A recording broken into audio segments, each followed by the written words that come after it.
फेरों से हुआ जीवन मेरा ढक्कन, रात दिन अब घिस रहा हूँ ब्याह के बर्तन।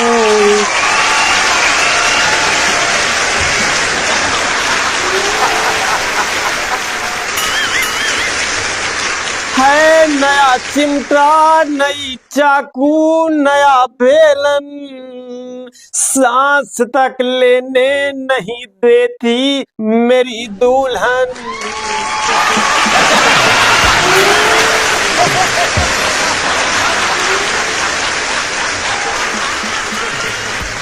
नमस्कार, प्रणाम। मैं मजाकिया शक्ति आप लोगों का हार्दिक स्वागत एवं अभिनंदन करता हूँ।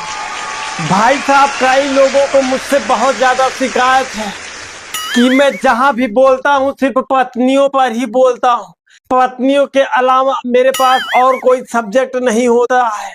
तो मैं बताना चाहता हूं कि ऐसा बिल्कुल नहीं है।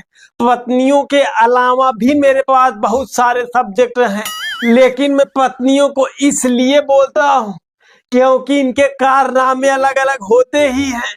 एक भाई साहब तो मेरे वीडियो पे कमेंट किए थे कि लगता है ये बंदा 150-200 शादी कर चुका है, इतना अनुभव इसके पास पत्नियों को लेके हो गया है। तो मैं उन भाई साहब को बताना चाहता हूँ कि मैं 150-200 शादी तो नहीं किया हूँ, लेकिन इसी जन्म में 150 से 200 जन्म याद आ गए।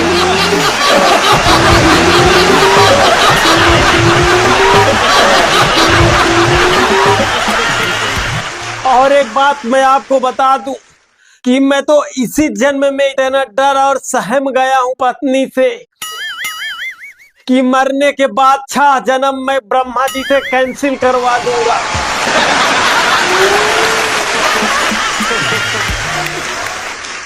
चाहे उसके लिए मुझे रिश्वत ही देनी पड़े, चाहे मुझे नर्क में ही जाना पड़े, लेकिन मैं कैंसिल करवा के ही मानूंगा।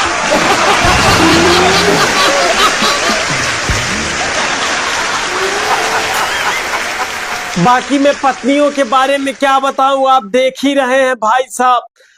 सौरभ राजपूत वाला केस देखे ही आप लोग। हालांकि ऐसे केस निंदनीय है, इसकी घोर निंदा करता हूं, लेकिन इसके साथ साथ ये भी सच है कि इस केस से पूरा मर्द समाज डरा हुआ है।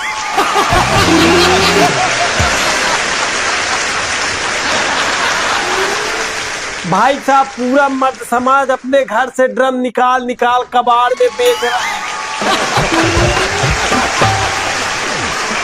अभी हाल ही में हमारे घर के बगल एक अंकल जी हैं, उनके लड़के को रिश्ते वाले देखने आए। सारा बातचीत हो गया, सब एकदम फिक्स हो गया, शादी तय हो गई। जाते जाते अंकल जी से रहा नहीं गया, उन्होंने कह ही दिया कि भाई साहब दहेज में ड्रम मत दीजिएगा।